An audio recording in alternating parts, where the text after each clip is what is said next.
coolest logos I've ever seen. You can vote for them right now in the chat with the hashtag M2KC, or you vote for the Super Frogs, the strongest team in North America, with the hashtag SF. Yeah, and this is really interesting because, like I said, when they did go head-to-head with those Rogue Mage mirrors, M2KC ended up coming out ahead. But now Super Frogs, they're adapting and they're showing that they can actually play these cleave setups as well. And in the past, Mew Mew Kitty Cats, they have really struggled with this Demon Hunter Death Knight composition. Yeah, the double melee composition is an archetype that the Super Frogs have now in their back pocket, but let's see how they perform in a tournament setting. This is really the first time we'll see Snuts and Channel playing Demon Hunter and Death Knight side by side. Fortunately, you've got Cubsy healing you, so even though they're playing on alternate classes, they can rely on him for solid defense and great shot calling to extend the match out to what will likely be a mana rift strategy from Snuts. So far, decent damage onto Jamili early on, but no cooldowns forced from Rubcub. Cubsy's mana not looking like it's in the greatest of situations right now. Snuts getting stunned up as the team of M2KC go after him, bursting him down to half. How is he going to respond? Snuts in position, reverse magic the polymorph on Cubsy. Good teamwork, breaking up the crowd control chain, staying in the fight, now looking to get aggressive. Yeah, it can be very difficult for the Rogue Mage Paladin setup to get aggressive against this composition. What Super Frogs is bringing is a very durable setup. The Demon Hunter and the Death Knight, they provide a lot of self-healing that's difficult for the Rogue Mage to really penetrate through, at least in the early stages of the game before Dampening really kicks in. Chanimal staying on target. Jamili doing a phenomenal job of just avoiding both Chanimal and Snuts throughout. Potentially they could win on mana. We see a swap to Cubsy as M2KC go for a surprise attack. The kill appears to have been denied, potentially. If there's multiple Gladiators Maledicts to follow up after this, maybe not. The anti-magic zone is now faded. The darkness may not be enough as Cubsy barely holds on. Massive cooldown overlap on the side of the Super Frogs, and if M2KC can make a swap like that again in the future, Cubsy could easily go down. Yeah, definitely. With no Barkskin, Ironbark, Trinket, Darkness, and overlapped with the anti-magic zone, things are not looking good here for the Super Frogs. As we've seen, the Restoration Druid is definitely the most vulnerable target. Hammer of Justice out of a kidney shot, and that's it. M2KC really exploiting Super Frogs, maybe not playing this composition at the highest level just yet, and putting the first point on the board. A good sign, though, from Super Frogs all in all, that they are willing to diversify even more when they're headed into LAN. Already secure with 540 points, but this is what we were talking about. And it swings in his favor. He's going to be fantastic. He says, the heck with that, man. I'm going to adapt to the meta. If the meta is in my favor, sure, I'll destroy it, but I'll destroy anything that comes my way. Super Frogs, 540 points, trying to bank even more. All right, I'm curious why we see Super Frogs going for the large maps and then M2KC going for the small maps. To me, it says that M2KC want to play aggressive and constantly go after the healer. And by picking the larger maps, Cubsy can then more easily deal with that, potentially. However, on the small maps, it's much easier for Snuts to get to his target and mana rift more frequently. So let's see if Snuts can capitalize on that advantage that he will have in this match, whereas Cubsy will have a lot more pressure thrown onto him throughout this to stay alive in the fight. Cannot afford to be caught out of form. Roasty's going for Vendetta without a stun, just trying to pressure, maybe bait something a little early on, but they don't find anything with it. Roasty's now goes for the kidney shot, catches Cubsy out of form. Jamili double Frost Nova. Good crowd control by Jamili and Roasties. Excellent teamwork. Cubsy dips very low on health. How are they going to commit to the situation? Darkness now used as well. Will it be enough for Cubsy to stay alive? We've seen this situation in the past, and it may not be the case. M2KC take game number 3, going face. Oof. Wow. I feel like there's something going on here. I actually have a question. I'm not exactly sure. I want to know what honor talent Snuts for his team in the past, so he's gonna be one of those flex players for Mew Mew Kitty Cats, now making his debut here on Tolverone Arena. Well, he's got 3 or 4 classes that we've seen look really strong on the tournament level. Jamili, obviously somebody who can multi-class. You look at Rubcub, and it really just is one of those things where how many specs can Rubcub play?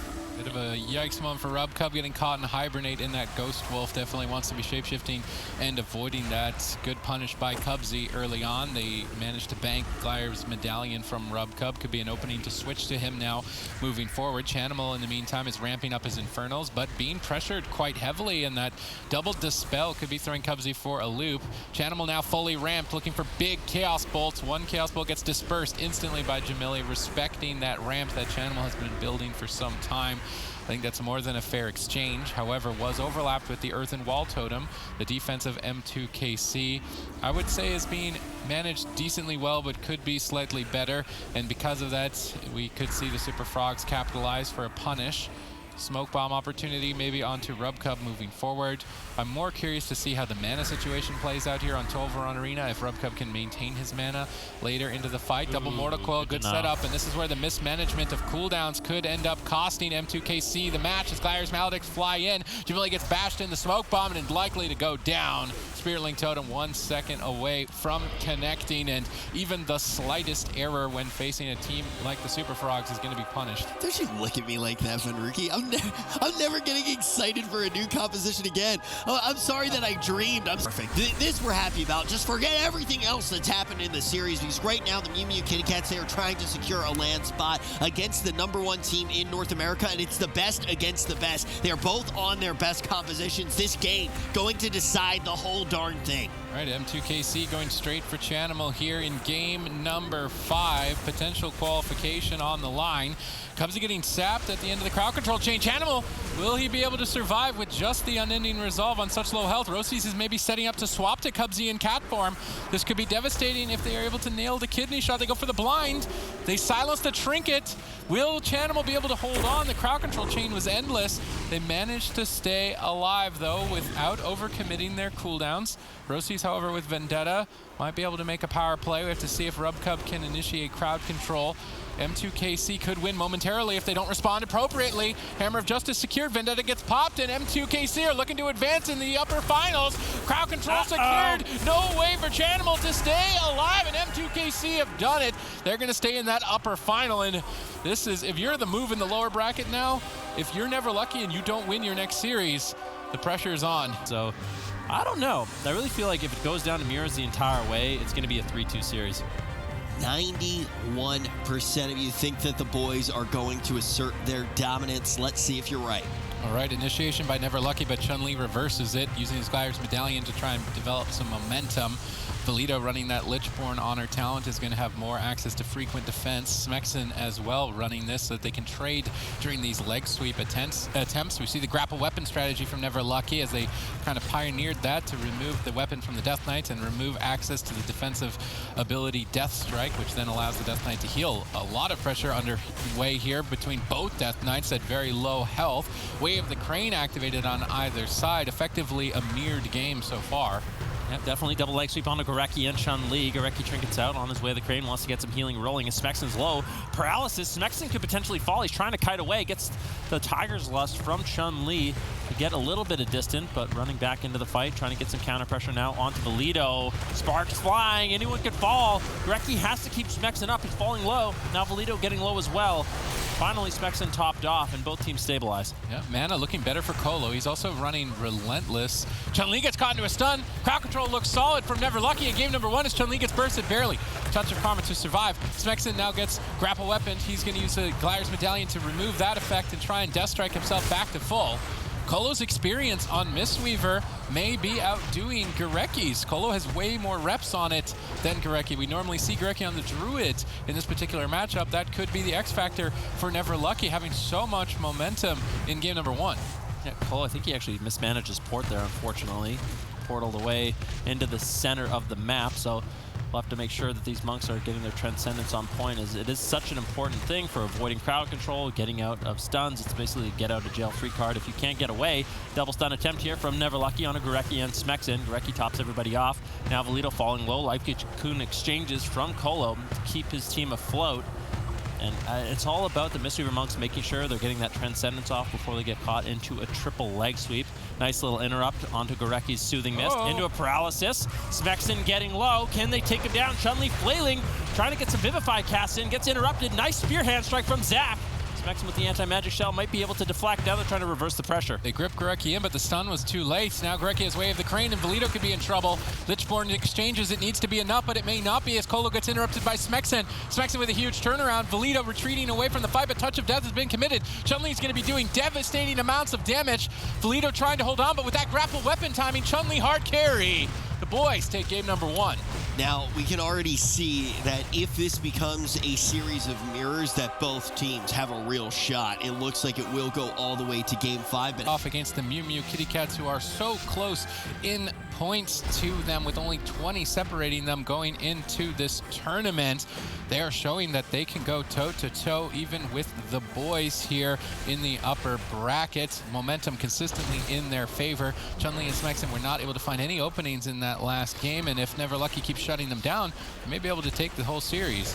Definitely good pressure on Valito early on. Chun-Li already committing his touch of death. A lot of damage going to be rolling here. What is Colo going to do to respond? It's likely he just trades out the life cocoon. It's very effective healing to keep Valito alive. Grapple weapon attempt. Now one on the Smexen. Good pressure. He trinkets out, and he's going to be fine. Gorecki trades out his life cocoon. So a fair exchange from both teams incredibly early on. All right, let's see at the mana situation currently. Gorecki slightly behind. Zach gets swapped too. The pressure on 2 members appeared to be critical for Never Lucky's victory in the last game. Potentially we see that adaptation by the boys as well, as they split their pressure between 2 targets. And I'm curious to see which Mistweaver ends up handling that split pressure better. Colo rolls in. Looks like he wants to get something set up. Goes for a leg sweep, but only hits Gorecki. Interesting that Colo is not running Way of the Crane. He's actually focusing on completely an efficiency game, trying to play for a mana advantage. This is a significant difference between Gorecki and Colo, and I'm almost wondering what is going to work out better. Obviously, the Way of the Crane is going to allow Gorecki big pushes, but currently right now it's just struggling to deal with the consistent pressure of Valito and Zach. Yeah, definitely, as Chun-Li and Smexen rot down low, Gorecki has some catch-up to do. Beautiful Mind Free secured by Valito. Colo has to play catch-up as well, and there's little nuances in this matchup.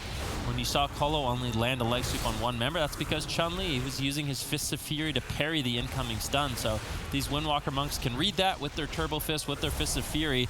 They can avoid those stuns entirely, and little things like that definitely add up huge in a mirror match. Yep, avoiding stuns important in this matchup as Smexen dips low.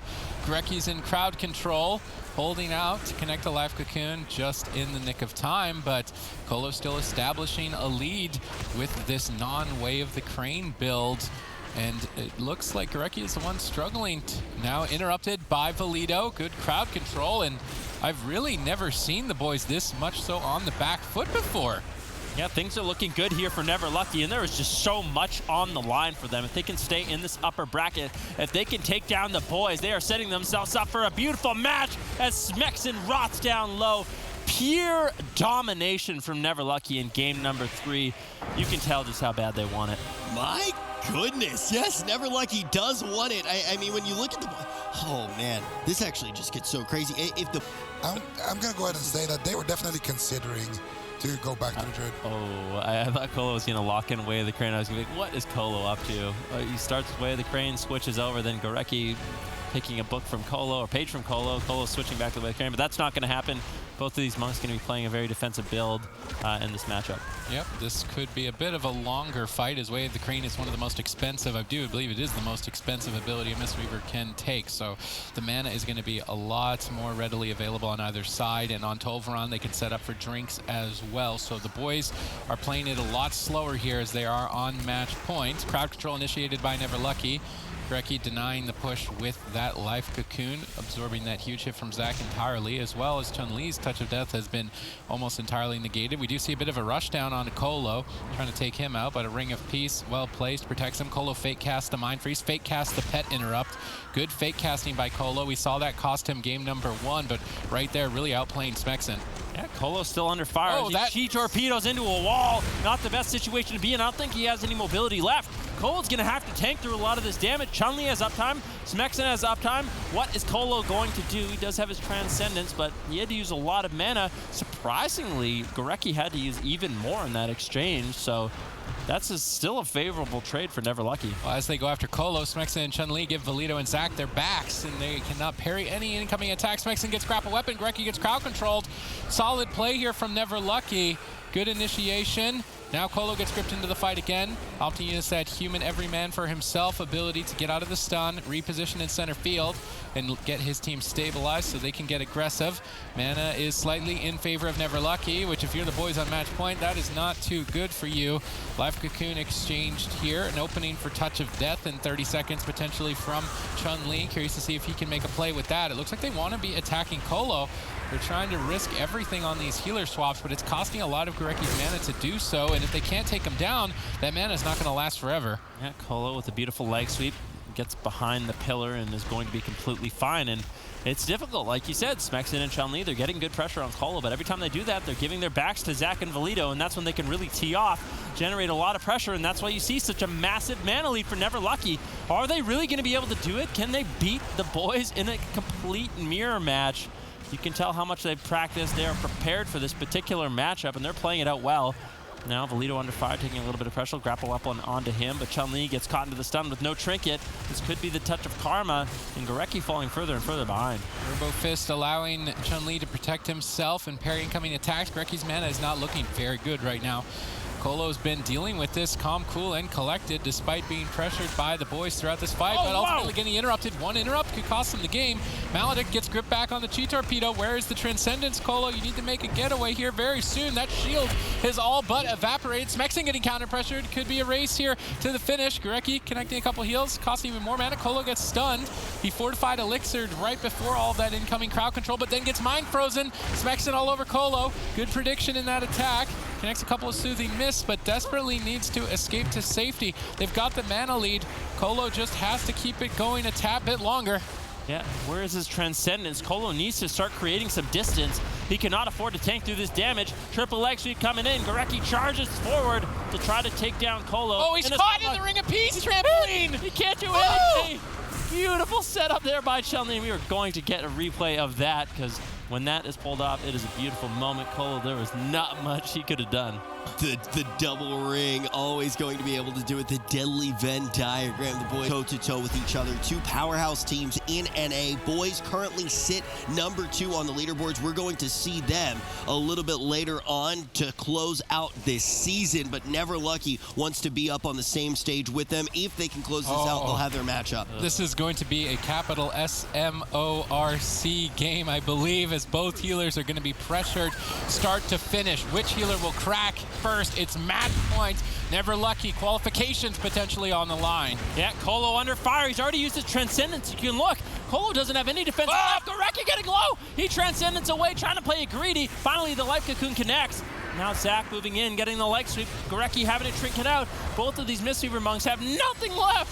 At this point on Runes of Lordaeron, if you're a healer facing down the barrel of a Death Knight Windwalker with nothing left in your pocket, Colo is better positioning. Goreki gets isolated. He's getting annihilated. Never Lucky. Are they going to take out the boys in the upper bracket and face off against the Mew Mew Kitty Cats? Huge recovery. Goreki out of nowhere, managing to restabilize. Potentially a cross kill if Colo gets pressured. Colo's Transcendence basically nowhere, but Goreki gets interrupted. Huge damage following suit. Ring of Peace protects Goreki for now. That Ring of Peace misses from Zach. Goreki now able to stabilize as a result. Colo is down at half health, and now suddenly he's in so much trouble. Interrupted for one more second. Life Cocoon connects, but multiple Gladiators Maledicts are absorbing the healing. Wave the Crane likely to be activated on both sides, which is going to boost the damage enormously. Colo manages to stabilize with his Wave of the Crane. Goreki still has his, but he has no way to get out of a stun. The next stun can close it. Goreki knows that. He pre-Life Cocoons, but they hold on to the stun, waiting for the shield to fade. Now going for a stun under the DPS to survive. Colo tries to escape, but in line of sight of Death Grip is unable to. Big mistake. Yeah, big mistake coming in from Colo with that Transcendence. Can he get away? He has it off cooldown. What is he going to do? He's trying to get behind the pillar, caught into the stun. Do they have the damage to take him down? Colo holding on by a thread. Transcendence into the middle of the map. Ring of Peace throws him right back into the boys as they take him down. Wait. Goreki still doesn't have anything for 4 more seconds if they can stay on target. Valido desperately trying to get there and close it. Grips Goreki back in. No mana left if they can land the interrupts. Goreki fake casts the Mind Freeze. Ring of Peace gets him knocked into the wall. He's still low on health. Zach portals in, gets stunned. Goreki connects one heal. Zach needs to land an interrupt, but he doesn't have it. There's no interrupts. Goreki's going to stabilize. Valido is going to fall. And the boys keep it together all the way throughout. And now, if you are the Mew Mew Kitty Cats, your pretty big smiles. If you're the Mew Mew Kitty Cats, you're pretty confident. I'm just kidding. I think that was shots fired. I'm just kidding, Rich. Super Frogs looking to close this one out. Never Lucky has tried a plethora of compositions there. They've made us all think, and they have definitely made us all believe. The question is, can they get 2 wins in a row, or is it going to be all up to Jamili and his squad, whether or not they make it to LAN? Never Lucky stay alive in the lower bracket, but they have to win 2 games in a row, and Super Frogs can counter comp and counter map their opponents as well. So I'm curious if Never Lucky can overcome that overwhelming disadvantage. Welty Man getting crushed in the earlier stages of this fight here on Ashamane's Fall. Cubsy struggling to heal, finally starting to recover with the Ironbark's defense activated. But even still, Never Lucky. Their damage looks pretty good if they can stay on target. Chanimals, once again, is going to be the playmaker of the team, and I am curious to see what he can get done aggressively left open for this long. Yeah, definitely. Wealthy Man still getting low, though. This could be the first ice block, and like we saw on Dalaran Sewers, he was such a prime target. Wealthy Man getting gripped back, catching a huge heal. Finally, Colo actually taking a little bit of pressure as well. Yeah, all 6 members are definitely getting bursted down right now. You can see Valito rotting down, Zach as well. Colo caught in midfield. This is not the position you want to be in. Colo with no trinket in a full bash. He gets deleted, erased from the arena by Chanimal Chaos Bolt. And unfortunately for Never Lucky, they're going to be eliminated from this tournament now. I might. Yeah, this is a matchup we've seen time and time again from Change My Mind and Method Black. And like we kind of talked about in the past, Change My Mind has not done well. Method Black kind of has their number with this Demon Hunter Death Knight composition. We'll have to see what Change My Mind can get done. Method Black currently going after Minpoike, showing that they are unafraid in game number 1, really putting the pressure on as Minpoike attempts to escape. Fried Kitty backing him up with a Frost Nova and now able to recover. Acro looks like he wants to get aggressive as well and go after Chaz. This could end up being a healer race. Chaz getting into bear form right before the stun. Raikou lands a triple. Great crowd control. Change My Mind actually opt to use their Gladiator's Medallion to try and all in on Chaz, but get denied by Swapsy's anti-magic zone. Change My Mind are playing this matchup a lot more aggressively, which still probably doesn't play into the favor of their composition, but what else can they really do? They're going to blind Chaz. They're trying to bait his Gladiator's Medallion. Now they've got an opening in 30 seconds to make a swap onto Chaz. Can they make it is now the question. They need to make sure that they crowd control Raikou and deny his darkness when they do so. They've got Icy Veins. They could make a big push. There's a big opportunity for Change My Mind in just a few seconds to get a kill. Yeah, Raikou, he's playing Relentless, so if they get the crowd control, there's no way for him to break out of that, opting not to play the Gladiator's Medallion. If they crowd control, they can deny the darkness, and that's the opening that they need. But there's a 10-second window right now where Chaz doesn't have the bar skin. He's just making it so difficult. You can see Chaz's position. He's just behind the pillar, out of line of sight, never poking out unless he's in bear form, and that makes it difficult for Change My Mind to find these swap opportunities onto him throughout the game. Yep, they're finally putting some pressure on Swapsy. So this is to bait Chaz to come out of bear form and start healing him, but I don't think they're going to get it. They do. They find him out of form, but Barkskin now available. Fried Kitty peeled away. Perfect Chaos Nova. Decent pressure on the 2 members, though, from Change My Mind, showing signs of life. They go for a Maledict play onto Chaz. Can they find a kill? They really need to pull it off in this next couple of seconds. They're going to fall behind. They do still have pressure onto 2 points of the team of Method Black. I'm curious to see what Minpoike's mana situation is. Not too good comparatively to Chaz, but at least they've got pressure. Yeah, definitely. Kidney shot now on Chaz. What are they going to be able to get done? Fried Kitty, unfortunately, not able to find too much damage. Acro is just going to be turning his attention onto Swapsy, trying to find pressure in multiple points, but at this point in the game, Change My Mind, Minpoike is almost completely out of mana, only has a little bit left. There's been great pressure here for Raikou and Swapsy, and this is what we've seen in this matchup. It's just so difficult for Change My Mind to push through the defensive cooldowns and defensive healing that Method Black has available with this composition. I just don't know where the opening really is. Chaz with no trinket, no bar skin, a little bit vulnerable, but Swapsy and Raikou, they have those very powerful defensives with the anti-magic zone and the darkness to keep them alive. Well, Change My Mind have focused exclusively on this rogue mage druid. I would say they're a top caliber at it, but in the current meta, this Demon Hunter Death Knight composition is more or less one of the most difficult compositions they could ever face. I do appreciate that they are trying different styles. So in this match, we're seeing a much more aggressive all-in attempt onto Chaz, which is definitely a possible win condition position, but it also means the game can end sooner for them as well, as they aren't able to avoid mana rifts, and all three members will take a lot of damage from the Death Knight and the Demon Hunter. Currently in this position, with Minpoike having 0 mana left, Chaz with so much defense available on his team, it would be a bit of a throw for Method Black to go down. Minpoike is going to struggle just to keep his team alive. Yeah, definitely. Acro rotting down, Fried Kitty as well, and this is the point of the match where we see things fall apart very quickly for Change My Mind. You'll see multiple ice blocks be pulled out in succession, and Minpoike has to do a good job healing. No Innervate available for quite some time. Another attempt here onto Chaz. He is going to get out of the stun, and he should be completely fine off the back of that anti-magic zone. A good backup there from Swapsy to keep him alive. Acro still trying to find some pressure onto Swapsy. Fried Kitty just trying to deny as much damage as possible, potentially buy some time for Minpoike to sneak away, but he knows there's really not much of an opportunity. Raiku's been doing such a good job making sure he stays on Minpoike consistently in the match that Minpoike hasn't even bothered to try to escape and reset his mana. No, it just appears that Change My Mind want to kill Chaz at any cost in game number 1. A risky decision, but at this point, with this composition they're running, what else have they not even tried to do? Minpoike's totally tapped. Swapsy's getting down for the kill. Minpoike on the run. How much longer can he keep it up? Absolutely 0 mana left in the tank, but Chaz finally being pressured. Whoa. Is this the throwaway? Darkness at very low help, and Minpoike looks to fall first. Close call for Chaz. Change My Mind have pressure in game number 1, but still not able to take a game off Method Black. Whew, yeah, but they have a solid swing for blow after blow against this team, and they are looking to wrap up the series right here and now on Hook Point. Yeah, Change My Mind are bringing it to Hook Point, the smallest map in the pool, the most aggressive one as well. I'm curious to see what kind of swaps Change My Mind are looking to set up. Bouncing between Raikou and Chaz is likely to be their early game strategy, although Method Black have a simple plan of attack.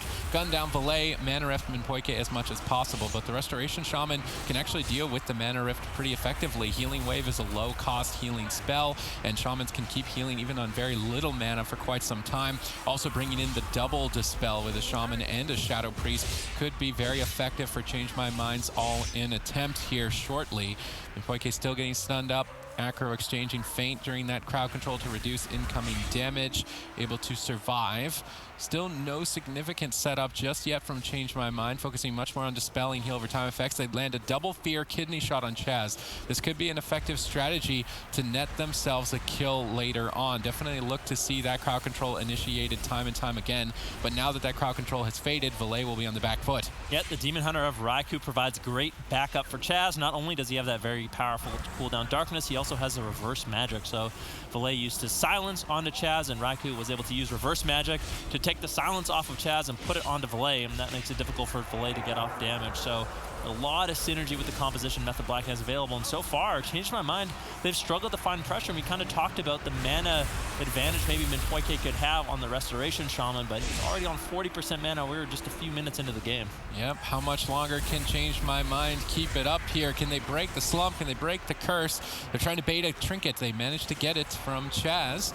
Now they can make that swap, double Psychic Scream play later on, but Minpoike gets gripped into the fight. Triple stun for Raikou secured as they try to develop momentum. Fortunately for Minpoike, he had Earthen Wall Totem activated right before that incoming crowd control. It soaked up a ton of damage and allowed his team to recover. Curious to see if Minpoike just decides to go all in here. They're attacking Chaz. They got his Buyer's Medallion, which is the main objective of that last push. Now they're looking to get crowd control on both Raikou and Swapsy to deny their defense. No, instead actually continuing the attack on Raikou, trying to mix it up and catch Chaz off guard. Silence into stun. Valet in position for a Psychic Scream. Are they going to go for it? Doesn't look. They get the Psychic Scream. They dispel the heal over time effects. Raikou in a bit of trouble. Manages to duck around the corner. Reverse magic Chaz out of crowd control and recover. Bit of a close call, but Change My Mind are running on such a short candlestick. Minpoike is almost out of mana. Yeah, definitely. With no mana left, it's going to be very difficult for Change My Mind, but there's been good pressure for them. I like the fact that they're going after Raikou early on, going after Chaz, really not be able to get too much done, but I think with the amount of single target damage the Shadow Priest and the Assassination Rogue have, this is a great opportunity for them. Raikou forced to trinket out of the Smoke Bomb attempt. Now double Chaos Nova lands from Raikou onto Valet and Acro. Raikou continuing the pressure onto the damage over the DPS. of the team of Change My Mind. Meanwhile, Swapsy once again just running down Minpoike. Fell Eruption. He trinkets out. That's overlapped with the Leap of Faith, and that overlap is going to basically force Change My Mind to run out of mana much quicker. Chaz pre-Iron Bark. This crowd control chain could have ended the game. They got Raiku's Gladiator's Medallion with the Smoke Bomb, and they were looking to set up for a kill right there, and Chaz predicted it, activated Iron Bark before it even happened, denied the kill, and now they have all of the momentum. 3 members have Changed My Mind, critically low on health. Minpoike with absolutely no mana left. Swapsy just running him down, Terminator style. Swapsy looking to solo Minpoike around the corner if he's not able to escape to safety. Acro gets bursted down by Raikou. 2 members low on health. Valet's only got 1 Void Shift. Who is he going to have to commit it to? They've managed to at least scramble back together and stay alive, but still with no mana left in the tank. Chaz as well, basically out of mana. Can Change My Mind pull it off, Ben? Potentially, if they go after Minpoike, he's going to be able to keep himself alive. Ghost Wolf is a very powerful ability Minpoike has, especially if you use the right talents and adds the right traits. Gives him a lot of heal over time effects to keep himself alive. So I think going after Valet, going after Acro in this situation is probably the best thing that Method Black can do, because going after Minpoike provides him just too efficient of healing. Now Valet under pressure, but a nice attempt onto Raikou once again. No blur available. Iron Bark was used by Chaz, but still, these offensive dispels coming in from Valet. Very dangerous. Valet gets low, no dispersion. Has to trade out the Void Shift on him Minpoike. Imprisonment on Minpoike. Now Valet still in a lot of trouble. Ooh, Chaz and a Psychic Scream, both teams at the end of their rope in this match, but Method Black has more defense available, and defense is going to be the name of their strategy. Chaz moves in, secures a bash. Acro trinkets out to try and keep up the attack onto Raikou. They've got such a limited window of time to find a kill. They're just not finding it now with the Abomination activated. Swapsy's looking to close. Valet gets crushed. Method Black 15-0 against Change My Mind. Time is a flat circle. Everything we've ever done or will do, we're going to do over and over again. Change My Mind, just facing the cruel reality of fate. Such a decisive blow dealt by Method Black that even Absturge in the chat said, yeah, you shouldn't play that comp. Zico, what happened? We're going to be opening up immediately here with this composition that actually netted them a lot of wins last week. Yeah, and it looks like both of these teams are trying to counter the enemy team's cleave setups. We've seen the Windwalker Mage be very durable against the melee cleave setup, so I think that's what both teams are kind of going for. And for Plot Twist, winning this series is just so important for them. They still have not secured their spot to the spring finals. For Wildcard Gaming, they're just trying to keep up the momentum, keep securing as many points as possible, and they're going to be looking to deny Plot Twist advancement. Interesting matchup between Plot Twist and Wildcard Gaming, an unexpected one. So far, cooldowns definitely in favor of Wildcard Gaming, unless they can force an Ice Block from Morrow in this push. Not able to find enough damage to do so. Now, with no Gladiator's Medallion on Numbless, he's exposed to crowd control. Finally, Burst, though, on Morrow. If they can get an Ice Block, they can tie the game back up. Counterspell onto Looney. Well timed by Yes Dave. This could be an opportunity as they tried to push Morrow over. Not enough damage to do so. Morrow now chucking down the Frozen Orb, looking to counter-attack as Numbless is locked down in crowd control. Likely Yes Dave to be the target. Temporal Shield right before some big hits come in, and he should be able to recover. This well-timed Temporal soaks up all that damage while Numbliz is still crowd controlled, unless they can keep it going a bit longer. Another Cyclone. They need to find just a bit more. They get the third. They need a stun. I don't think they have a stun available. Numbliz out of crowd control, able to avoid interrupts as well and stabilize the team. No Ice Block force from either side. Looney falling behind on mana, potentially needing to look for a drink here shortly. That could be a win condition for Plot Twist if they can deny the drinks. Yeah, definitely. I have to favor Looney in this matchup over Numbless. I feel like the Mistweaver Monk is just so susceptible to the crowd control of the Frost Mage and the Restoration Druid that eventually Numbless is going to get caught in an extended crowd control chain, and that's just going to be lights out for Yes Dave. Yes Dave looking to deny the kill with the Temporal Shield. Should be bouncing him up to full and actually not doing much. Temporal Shield, not enough. Ice Block forced out onto Yes Dave, off the back of that Cyclone onto Numbless, and this is what I'm talking about. The Mistweaver Monk is just so susceptible to crowd control. Luckily, Numbless sneaks in the Life Cocoon to keep Yes Dave alive. We talk about teams' improvements over the years, and one thing we would credit Looney for in history was his defensive play. He's been one of the most unbreakable healers in terms of defensive management, but now in this match in particular, he's able to spotlight his crowd control and aggressive plays as well, with the team building a lot of momentum and netting a kill almost early on against Plot twist. Looney now being pressured as Rezus and Numbless are trying to gun him down, pressure him away. Potentially an opportunity for Plot twist to find a kill. Looney respects the damage, trades out the Gladiator's medallion, but a bit of an overlap in there. Looking to go potentially all in. Looney escapes out of line of sight. Rezus caught in crowd control, but still gunning after him, trying to maybe deny some Cyclones. They know that Looney's running balance affinity, so he does not have access to the frenzied regeneration that Guardian affinity would provide. He is a liability as because of that. Rezus looking for a solo kill around the corner on Looney in game one. Ironbark denies it for now. Looney able to stabilize, still close calls. Plot twist trying to stay in it, but with no ice blocks remaining, it's going to be so difficult. Yeah, Life Cocoon traded out from Numbless, the last line of defense to keep Yesdave alive. No ice block for another 4 minutes. There's a huge window of opportunity here from Wildcard Gaming. Bash, full polymorph secured on Numbless. Yesdave has to stay alive. And with Rezus chasing down Looney, there's not much backup coming from him. Yesdave all alone in this situation where he needs to keep himself alive. Looking for an Ebon Bolt, trying to get some counter pressure here onto Looney, force him to back off and allow Numbless a little bit of breathing room. The next crowd control to Numbless is going to close the game out for Wildcard Gaming. He's caught in a Cyclone. They need a polymorph. Yesdave is being pressured as Blizzo's trying to end the fight. No polymorph just yet from Morrow. No attempt either. Looney kites Numbless out into midfield. That sets up Morrow very well to get a polymorph. They get the polymorph. Yesdave has nothing left and is likely to fall if they can keep the chain going. They deny the polymorph, but Looney gets the clone. And with that Cyclone secured, Yesdave falls. Wildcard Gaming continue to assert domination in the European region. Spicy Hootenanny going to kick off this series. Blind pick game number 1, but the plays coming through with Looney and Wildcard Gaming. They're going to be able to shrug off some of that aggression. Morrow, Looney, they need to find Cyclones, polymorphs onto Numbless to make sure they have enough crowd control to eventually take Yesdave down. It's already outstanding that we have seen Plot Twist able to take a game away from Wildcard Gaming, but will they be able to be excellent here again on Hook Point?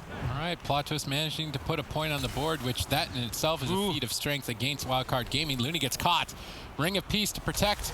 Ring of Peace knocks Looney back into Rezus' clutches, but Yesdave can't support him. He's peeled away by Morrow. Great support by Morrow on that initial attack. They go for the second leg sweep before the diminishing return. Surprise attack to try and catch Looney off guard. Is it going to be enough to push him over? Looney desperately trying to escape. Yesdave now being counter pressured. Huge damage. Numbless denies, but still in crowd control. That Life Cocoon gets shredded. Yesdave in trouble if they can get another polymorph. They do, but they opt to Cyclone Yesdave at low health. Looney then trying to capitalize and crowd control Numbless. Ducking over for a bash into a Cyclone. This could easily be an ice block if Blizzo can connect. He rolls over. Yesdave gets counterspelled on the peel, but Numbless is out of crowd control. He's leading the charge with the way of the crane, and it does appear to be the case that Plot Twist are going to go all in on Looney. However, in this match, I believe he has switched to the Guardian affinity, removing that as an option, expecting that strategy due to the map selection on Hook Point. Looney adapts his talent build and denies that strategy and potentially opens up his team to find success here. Yeah, definitely Yesdave in a little bit of trouble with a full Cyclone onto Numbless. Numbless actually opting to play the Relentless talent, so all crowd control will be diminished, but can't actually break out of any of it. Yesdave gets interrupted, forced into an ice block. He's going to have one available in around 25 seconds. Once hypothermia debuff does fade off of the Frost Mage, Numbless with Life Cocoon has a little bit of backup here for Plot Twist to keep Yesdave alive, but Wildcard Gaming so far, they seem to be in the driver's seat. They catch Looney out of form, but they're going after Morrow. Plot Twist are trying to mix it up. They've now realized that Looney is not going to be an option due to that specialization change on his part. Instead, now having to go for a mage race. Fortunately, they're only one ice block behind, but they should have made this adaptation much sooner if they're going to find victory here against Wildcard Gaming, as they are behind. Yesdave, once again, exchanging that temporal shield right when his healer gets crowd controlled. Unfortunately, not healing him for too much. Yesdave gets bursted. Blizzo stays on target. Numbless and Rezus both locked out of the fight. Able to sneak in a life. Can get cycloned on it, and Looney's been able to really shine in this match, particularly with his cyclone usage, showing that he is not only one of the best defensive healers in the game, but also fully capable of offense and crowd control as well, and that's going to prove to be deadly moving into the spring finals, most certainly. Yeah, Morrow getting bursted down just a little bit, and just to talk about Cyclone a little bit, that's one of the changes that came in a couple of weeks ago. The Cyclone's mana cost was reduced, so we're seeing a lot of these Restoration Druids play more aggressive. In the past, it wasn't that great to use Cyclone just because it cost too much mana, and it was such a precious resource. Yesdave getting low. forced into the second ice block just a millisecond before the temporal shield was able to completely top him off. Not ideal for plot twist, but I think that was the right call from Dave. Doesn't want to be playing out too greedy, but like I was saying, with the mana changes, Cyclone seems to be something that the Restoration Druids are prioritizing a lot more, especially in a setup like this with the Frost Mage. Huge setup on Morrow, but not even netting an ice block. Now Morrow has a significant lead over plot twist here as Wildcard Gaming look to advance to match point. Looney initiates the crowd control, continues the chain. Both Rezus and Numbless cannot support Dave. It's a 3-on-1. Touch of Death has just gone off. Dave takes a huge hit. Numbless still crowd controlled, but I don't know if it's going to be enough to try and take Dave out. Dave survives. Numbless avoids the interrupts and stabilizes, but mana is even. No advantage there. Now ice blocks are in favor of Wildcard Gaming. Looney looks to try and secure a mana lead by sitting down for a drink, but he could have to trade an ice block if he does it, so he's not going to risk that exchange, prioritizing defense over mana.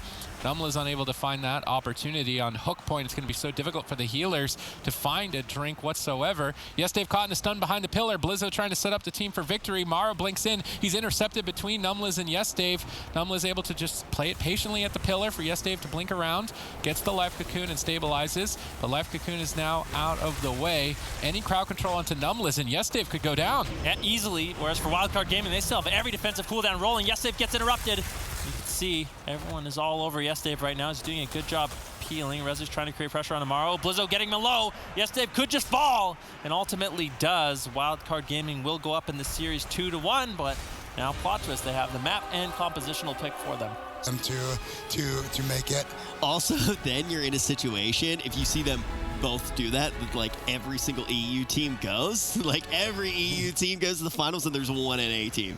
Yeah, but that's what happened last year, and then the NA team won. Well, it was 5 versus 2. NA Grand Final, baby. Well, let's see if we will see that again this year. Surprise Effect, though, right now has just come back with a vengeance. Ratify being the avenging angel of Discipline Priests around the globe. A little bit more disgruntled Discipline Priest, I think. Ratify, though, in a good position for his team, having brought this out here in the Cup number 6 of the spring season, the final Cup. Plot twist, Numbless Shaman not able to step up and carry the team, so instead going back on the comfort of that Mistweaver, which is still susceptible to the crowd control that Surprise Effects bring to the table. Counterspell onto the Trinket of the Blind. Potential opening for Surprise Effect to pull even more defensive cooldowns from Rezus. Rezus portals back out of line of sight. Able to stabilize slowly but surely in the back line. Potentially a way of the crane push onto Ratchet, but now Numbless gets caught in a polymorph. This is devastating for plot twist. Yeah, Rezu's in a lot of trouble right now. He has the Touch of Karma and Trinket. Doesn't want to be too greedy, though. Looking for a Fist of Fury to deny Ratchet any incoming damage, but immediately the kidney shot lands. Rezu's getting lower. There's a full Cyclone onto Numbless. Rezus can't play this too greedy. Touch of Karma trades out. They might just try to shred through it. Numbless does have the Life Cocoon, might have to connect that, but ultimately Touch of Karma seems to be enough to keep Rezus alive, but there is great pressure from Surprise Effect, and this is what we're kind of talking about. The Mistweaver Monk, they're very susceptible to crowd control. So that Mage and Druid setup, as long as they have good synergy, they can find these openings, these win conditions, but now Rezus Infernion looking to strike back. A little bit of pressure here on a Soul Queen, but another setup. Numbless caught in some crowd control. That breaks. Now Rezus going to be completely fine out of that kidney shot to make an aggressive push. Rezus moving forward. Smoke Bomb still available, but with Player's Medallion, Rezus likely to escape. Infernion running that Dark Simulacrum, he can steal crowd control. He stole his Cyclone earlier on and almost forced an Ice Block with it. They've actually got a significant mana lead, so while they are still far behind on cooldowns, they could win off mana. They need to try and make it to that point. Rezus locked down in crowd control. Numbless as well. Two members brought out the fight, and Rezus desperately trying to escape. Able to get around the corner finally, but Ratchet in position to continue the chain with that increased damage from stealth. Numbless finally able to stabilize Rezus. Still a 19-second window. If So Queen can get a polymorph, blinks in, gets Death Grip on it. Ratify instead with the presence of mind, realizing while his team had momentum to sit down, try and drink and regenerate mana, manages to pull himself closer to Numbless. Good awareness on Ratify's part. Now Numbless in a polymorph. Curious, he stole it. Yes, great steal by Infernion. Ratify now in a polymorph, and Ratchet in trouble. Yep, Evasion gets traded out. Ratify gets out of the crowd control, and finally Ratchet gets some heals, but Maledict's soaking up a lot of that. Ratify needs to find a moment to get out some cast, does manage to find a regrowth, topping off Ratchet immediately. Rezus now under fire, his portal in a much better positioning behind the pillar. It was a bit of a blunder earlier on, caught into the kidney shot. forced to use his Gladiator's Medallion, overlapped with the anti-magic zone of Infernion to stay alive. And surprise effect, surprisingly, they've had great opportunity in this matchup so far. Rezus basically forced to play very defensive and to run away. He's looking for counter pressure on Soaking, but gets denied on that healing. That was the Thunder Focus team from Numlis. Rattapie pushing in, making plays for his team. Rezus in a kidney shot, and they take him down. Surprise effect, closing out this series 3-0, sending Quattros out of the tournament and denying their dreams of making it to the spring finals. Well, they're going to do it fast. They just tore those dreams apart about as against ABC, going even with them in terms of mirror, but now surprise effect. Rattapie, known for his disciplined priest, breaks out the Druid, knocks Plot Twist out of contention for claiming a 4th place spot, and is looking solid overall. And now I'm curious to see how they fare head-to-head against Change My Mind, because Change My Mind have put all of their focus into this composition, the Rogue Mage Druid. Let's see if that time invested is worth it. Yeah, we'll have to definitely see what Rattapie can get done against Minpoike. On paper, you'd have to give this advantage to Change My Mind. They've been so consistent with this Rogue Mage Druid setup, a lot of synergy, but we know for surprise effect, this is the only composition that they run, so there's not another option for them. They have to go head-to-head here. We'll have to see. Fried Kitty taking a little bit of pressure early on. There's a nice Cyclone coming in from Minpoike on the Trinket of Soaqueen. Bashed onto Rattapie. The crowd control is continuing. Interrupts flying in, blind onto Rattapie. He trinkets out. Minpoike interrupted. Fried Kitty could be in a little bit of trouble as burst damage comes in, flying in onto Fried Kitty. That gets denied by the Iron Bark of Minpoike. In the meantime, Ratcher seems to be the target of choice for Change My Mind. Yep, target decision is different once again between these two teams. Ratcher, the main focus for Change My Mind. Fried Kitty, the main focus for Surprise Effect. Currently falling behind, could be an Ice Block forced. Huge damage, tons of pressure. First Ice Block in favor of Surprise Effect. Suddenly he comes out of it early. Fried Kitty gets bursted. Barely stays alive. Close call. In the meantime, Change My Mind, change targets. They're gunning down Rattapie, looking for an early kill onto him. Players Maledict gets shadow melded by Rattapie. Nice play, avoiding that healing absorption effect and allowing himself to stay alive. Clutch moves there. Stay in it. Yeah, Rattapie charges forward, looking for crowd control on him, and Minpoike. Bash potentially into a Cyclone, manages to find it. Now Fried Kitty could be in some trouble. Still on hypothermia. Ratcher in the meantime into a kidney shot. Cheap shot now into Rattapie, Growth Silence. Acro basically getting crowd control on all 3 members of Surprise Effect off the back of that re-stealth. Very nicely done. Now Ratcher cycloned at half HP. Rattapie should be able to keep him alive unless Minpoike can move in and get some crowd control onto Rattapie. Doesn't look like he's able to just yet. Everyone is healthy right now except for Ratcher. Still has to be caught up by Rattapie, but the crowd control chain is not over. Rattapie into a full Ring of Frost with no trinket available. What is Ratcher going to do? Preemptively pops the evasion, but if he gets caught into a stun, he's not going to be able to use the Cloak of Shadows. In the meantime, Fried Kitty under fire. Under fire, Minpoike locked out of the fight for an extended period of time. Evan Bolt connects with the Flurry combo together to try and force the second Ice Block. They net it. Surprise Effect have a huge lead. There's one opening to kill Ratcher, but this crowd control is still not ending. Minpoike locked into 3 Cyclones. Potentially off Polymorph TR here shortly if SoQueen can sneak it in. Surprise Effect looks solid. Rattapie predicts the attack on himself, realizing that his team is so far ahead, they have to kill him, so he pre-bears. Fried Kitty gets locked in the bomb, and tons of pressure follows suit, and Surprise Effect looking to take game 1. Fried Kitty blinks to safety, barely getting that Iron Bark in time to start to stabilize. He's not even going up in health with the Iron Bark activated. Acro has to kill Rattapie. It's do or die. A race against the clock. Surprise Effect have a massive lead. They definitely do, and leaving SoQueen alone is not what you want to do. Rattapie into a kidney shot. Fried Kitty now into a kidney shot as well. Ratcher gets onto the blind. SoQueen closes out the game. Surprise Effect, pure domination over Change My Mind in game number 1. Surprise Effect's gonna win this tournament, Zico. Druid's trinket out with a big swap, or if you get his trinket out with the blind, you're able to swap to him, and that's really what kind of creates all of the momentum in this matchup.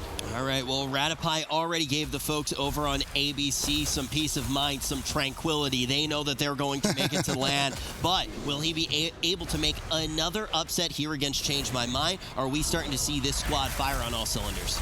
Rattapie into a blind. What is he going to do? Opting to sit through it just now. Will he get punished? You can see Acro committing his vanish, looking for a sap. What is Rattapie going to do? He trinkets out of the sap, so ultimately, no, that's a disaster. So Rattapie holds on to his trinket for the sap.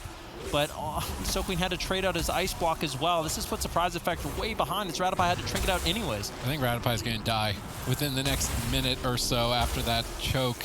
He's got no defense. SoQueen's a vulnerability. When there's two targets in trouble, you have such a tough decision to make. If they go all in on Ratify here, it could just close the match. Ratcher able to stall the damage out for a couple of extra seconds, buying Ratify some time to breathe.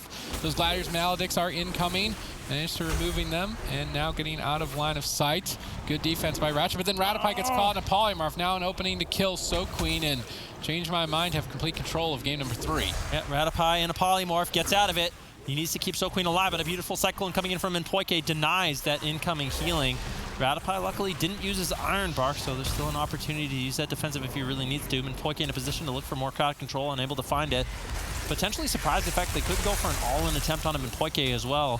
He doesn't have his Trinket, SoQueen still has his Icy Veins, Ratcher still has Vendetta, so they can get one clean setup on him in Minpoike. I could easily see Surprise Effect blowing him out of the water. Yeah, both teams, Restoration Druids in trouble, but likely Minpoike to be the target over Fried Kitty as they're already behind on ice blocks. Instead, they swap to Acro, trying to catch him off guard with a smoke bomb play, but Ratcher gets polyed away, not able to connect on target, but that Gladiator's Maledict is absorbing all the heal over time effects. Acro Shadow steps out desperately to try and reconnect with Minpoike, break up the chain, and now Change My Mind take control of the game. Polymorph locking Ratify down, SoQueen gets bursted, the Polymorph chain gets broken up, Ratify able to now connect some heals, but now into a bash.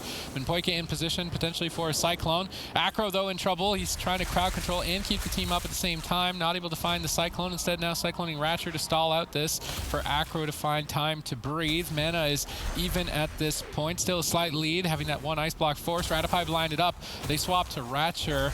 Maybe it would have been better to go after SoQueen. Regardless, they get the Gladiator's Medallion from Ratify. They can now switch to him with Vendetta moving forward. Yeah, they need to be waiting for the triple Gladiator Maledict all in onto Ratify in order to take him down. So, change my mind. They just need one clean setup. Minpoike still vulnerability. He's caught into a bash. Ratify looking for crowd control. SoQueen manages to find the full Ring of Frost. Now what are they going to do?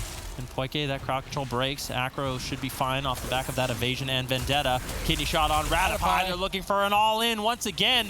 Do they have the damage? SoQueen caught into a Cyclone. Acro, unfortunately, doesn't have the damage. Oh, lands. Ratify very vulnerable. Uses the Iron Bark, but I think Change My Mind, they have enough damage to take him down. Going up in the series 2-1. Change My Mind's cracked the code. They know how to take down Surprise Effect. We didn't see that in the last series. Change My